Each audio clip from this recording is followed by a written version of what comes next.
This is the fifth in a series of presentations on radiography of the skull in veterinary patients. The intent of this presentation is to provide descriptions and examples of trauma and neoplasia affecting the skull of veterinary patients. We will be talking about neoplasia not affecting the nasal cavity, as we've already discussed that in a different presentation. By the end of the presentation, you should be able to evaluate a patient with head trauma to identify and describe abnormalities from skull trauma, as well as identify and describe the findings of neoplasia affecting the skull. Let's start with skull trauma. In a patient presenting for head trauma, the standard dorsal-ventral and lateral views or orthogonal views will provide us an initial kind of global overview. But due to the complex and overlying anatomy of the skull, additional views are going to be necessary. Those views we're going to obtain based upon either suspected trauma from our physical exam or from the areas of trauma I identify on those first orthogonal views. So off-angle and tangential views are going to be extremely important. The underlying osseous injury is often more pronounced than any visible facial deformity, and that's especially true in horses. Presenting complaints may include signs of sinusitis if the maxillary, frontal, and/or nasal bones are involved.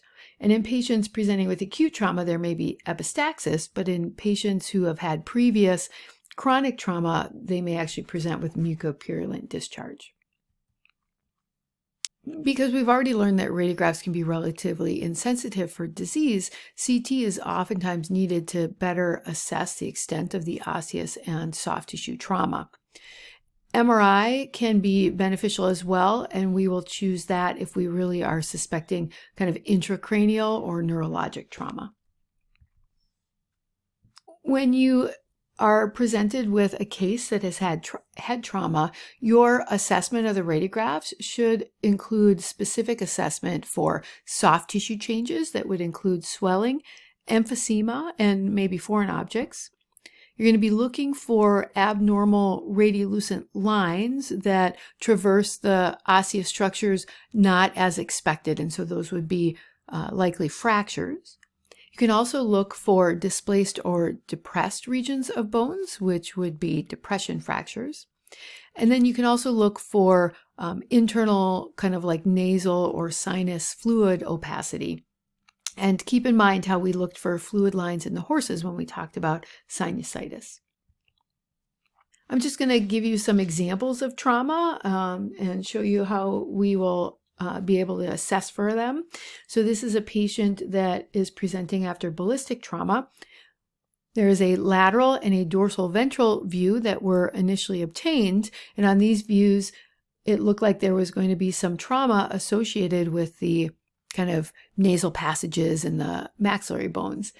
And so the image on the right of the slide is actually an intraoral view that is a dorsal ventral view of the rostral maxilla. This was actually obtained by the cassette being placed in the mouth.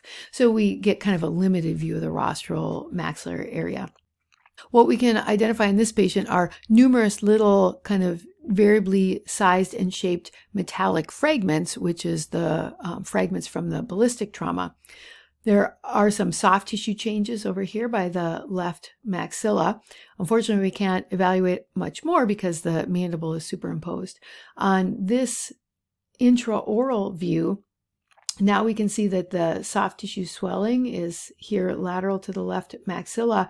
We can see mineral fragments in addition to the metal fragments, and those are little fragments that came from the maxillary bone.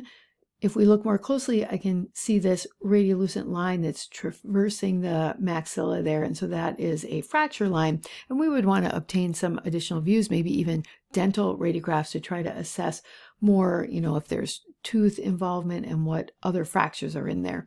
And then this patient also has increased soft tissue opacity within the left kind of rostral and mid-nasal passage, and that is most likely hemorrhage. Here's an example of a young dog, and we can tell that this dog is young because there are quite a few teeth. They also have very large pulp cavities, so many of these are deciduous teeth, and then there are some permanent teeth coming in. This patient also has open physes and sutures, so here's a suture on the parietal bone up here. Here's actually a physis of the dens or odontoid process of C2. So young patient, so just shows you that you kind of have to understand what you're looking at for, not only, like we said, species and breed, but also age. These are orthogonal views, a lateral and a dorsal ventral view of this puppy after it was hit by a car. What I can see is mainly on this dorsal ventral view, I see soft tissue swelling over here on the left side. And if I look closely on the left, there is a fracture line that is actually through the zygomatic process of that left maxillary bone. There's also quite a bit of soft tissue swelling over here on the right, and there is a mildly comminuted fracture of that right zygomatic arch. Looking closely, especially on this lateral view, which the other fractures aren't really visible, it does look like there is comminution and disruption of one of these mandibles, which I think may be the right mandible because it looks like there's a little discontinuity. This would be a good patient now to get oblique lateral views of each of the mandibles so that we can better assess those, as well as probably the temporomandibular joints. Here's an example of a small breed dog that was being carried around in its owner's purse, and then it fell out of the purse and presented with signs of head trauma.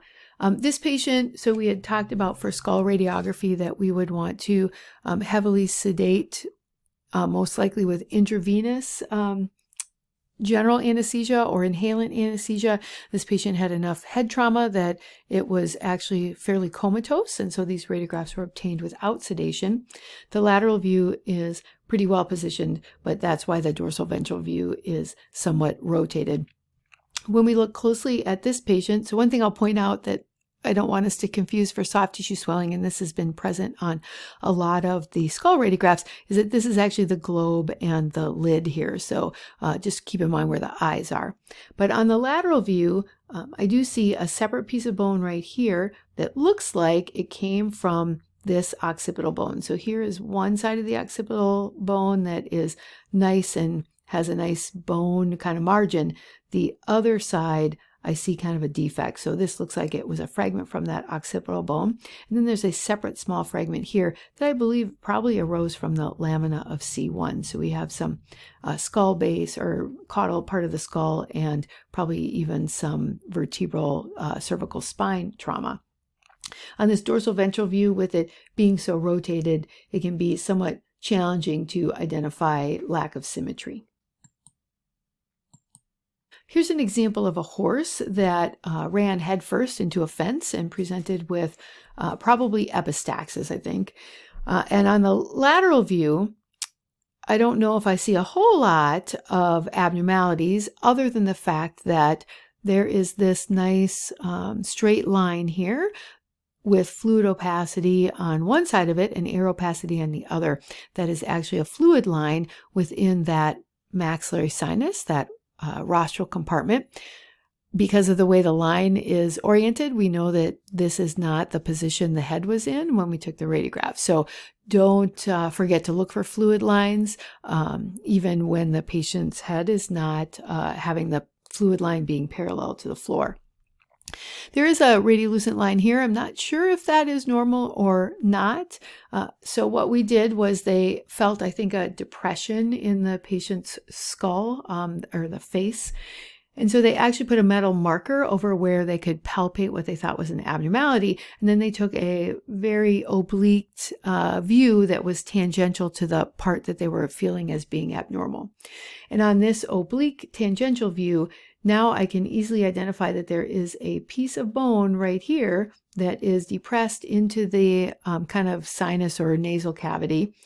And if I look closely, it looks like there is more lucency in this kind of nasal frontal bone compared to the bone on either side of it. So it looks like that is the place that that piece of bone came from. So we have kind of a depression fracture in that bone with probably some hemorrhage in that maxillary sinus.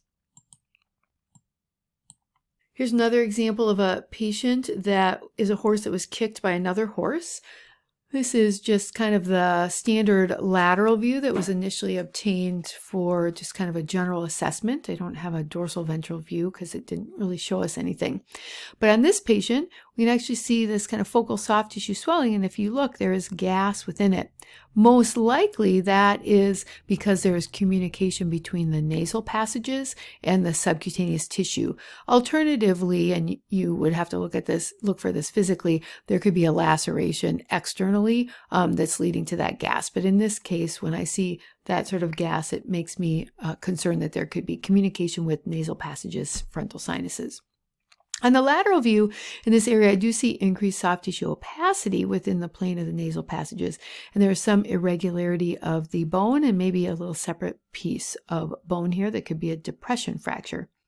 When we take an oblique view in the area of the trauma, now we can much more easily identify the extensive fracture lines and the displacement of this nasal bone from the rest of the maxilla and nasal bone. So much larger fractures. And then that increased soft tissue opacity is most likely hemorrhage. Here is a final example of skull trauma in a horse. This is a horse that reared over backwards and has a fairly subtle finding, but this is something that you should just have a sensitivity to assess for. This is a subtle little discontinuity here in the base of the skull, in the basi-occipital bone. It has a basisphenoid bone that fuses to the basi-occipital bone, and when these fractures happen, they are typically avulsion fractures from the attachment of the rectus capitis ventralis, major and minor muscles, so they can actually pull and cause this little fracture and displacement. In a patient that's younger than 5 years of age, there is still a physis that's between those two bones. So we wouldn't want to confuse an open physis with a fracture. However, if there was still a step or discontinuity, you can get separation type trauma at that physis as well. So not only is this a really subtle fracture line here, but then I can also see soft tissue opacity within this ventral aspect of this guttural pouch. And so that's probably associated hemorrhage. So again, I just bring this to your attention because it is something that you will identify, and we should just have a sensitivity to look in that area. So we're going to finish out this presentation with just kind of a very general overview of neoplasia affecting the skull. And again, I'll refer you back to the presentation on rhinitis in the dog and the cat for a complete discussion of nasal tumors. So neoplasia affecting the skull can be of osseous or soft tissue origin, and it can be benign or malignant. I'm going to show you examples of malignancy. There are several different types of tumors outside of the nasal passages that we might identify. Certainly dental origin tumors are going to be something that you'll run across, but I am going to leave that discussion for the dentists. There are malignant oral and extraoral soft tissue masses, and I've listed a few types: fibrosarcoma, squamous cell carcinoma, and malignant melanoma, to name a few. And then there are malignant primary osseous tumors, so these will be actually of the bones of the skull, like we've talked about, osteosarcoma and chondrosarcoma, and then another type that's called multilobular osteochondrosarcoma, or sometimes known as multilobular tumor of bone. Certainly there are non-neoplastic masses that can happen, but I'm just going to show you examples of the malignancies. Keep in mind that neoplasia is going to be more common in our dogs and cats affecting the skull, and less common in large animals, but we can still identify in our large animals both nasal and extranasal neoplastic processes. So the radiographic findings of neoplasia affecting the skull, they are similar to that of neoplasia affecting the appendicular skeleton that we've already learned about in other lectures. And certainly the findings that we see are going to depend upon the origin of the neoplasm. So is it a soft tissue origin or a primary bone origin? And you can use the same kind of things that we talked about and apply it to the skull. So ultimately, we're going to assess for non-aggressive versus aggressive lesions, just as we do in other parts of the skeleton. And when we actually have the malignant neoplastic processes, there are going to be variable amounts and patterns of lysis and periosteal reactions in these aggressive lesions, just as with other parts of the skull. or other parts of the skeleton. I'm not going to discuss infection of the skull other than kind of the rhinitis that we talked about, but osteomyelitis can certainly occur in the skull, and you're going to see varying patterns of periosteal reaction and possibly lysis. So again, you're going to just need to apply what you've learned in the previous musculoskeletal presentations when you evaluate the skull, and include osteomyelitis where appropriate in your differential list. So maybe more appropriate in young patients or in patients that you know have had trauma or puncture wounds. And certainly I might consider osteomyelitis in a large animal patient as a more likely possibility than neoplasia. So let's just look at some examples. Here's an example of a cat. We have a closed mouth dorsoventral view and then an oblique view of the right mandible here. This is a patient that has squamous cell carcinoma, so a soft tissue tumor, but it is affecting both the soft tissues and the osseous structures. Let's start with this oblique view. Here's the normal mandibular bone. We can see that in the rostral part of the mandible, there is an indistinctly marginated, so poor transition zone of a markedly lytic, kind of moth-eaten lysis lesion affecting the bone. It's causing some expansion, but there's also some non-homogeneous periosteal reaction. Some of it looks spiculated. There's some cortical lysis in here, and then some soft tissue swelling. It's more challenging to see on the dorsal ventral view, but compare the normal left mandible here, and on the right side, it's just missing. And we can kind of see this non-homogeneous area that is that kind of pattern of lysis and periosteal reaction. Here are two views in a dog. This dog actually has a large, predominantly soft tissue osteosarcoma affecting the maxilla. On the dorsal ventral view, I can see this large, kind of irregular soft tissue mass-like swelling. And then it's kind of hard to see all the teeth because the mandibular and maxillary teeth are superimposed, but there's obviously some teeth missing in the maxilla and probably some in the mandible. Here is that large soft tissue mass that looks to be really associated with the kind of nose and the maxilla, and there is very extensive lysis throughout the left and the right maxilla, and in fact you can see it's causing erosions on the teeth, and several of the teeth are really don't even look like they're in bone anymore. Now this patient has a lot of mandibular bone loss. I don't believe that is because of this mass, because they are two different areas, so probably has some extensive dental disease in that mandible. Here's a dog with the unique tumor, the multilobular osteochondrosarcoma of bone, or multilobular tumor of bone, and this affects the flat bones of the skull. On the lateral and the dorsal ventral views of this patient, probably the lateral shows it best, there is this kind of stippled or granular mineralization that is associated with the occipital bone. If I look closely, there's actually mineral here that is superimposed over where the brain would be, so the cranial vault. So it seems like there is this mineralized mass that is centered on the occipital bone. On the dorsal ventral view, unfortunately, we kind of didn't get all of the lesion here. This patient actually didn't present for the mass, it just presented for nonspecific pain, and they obtained these radiographs.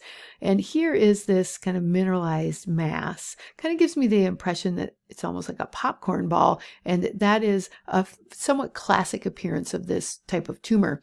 Here is the CT transverse image through the largest portion of the mass, and we can see that there is this kind of granular mineralization both outside of and inside of the brain case, centered on that occipital bone, and it has some soft tissue swelling as well.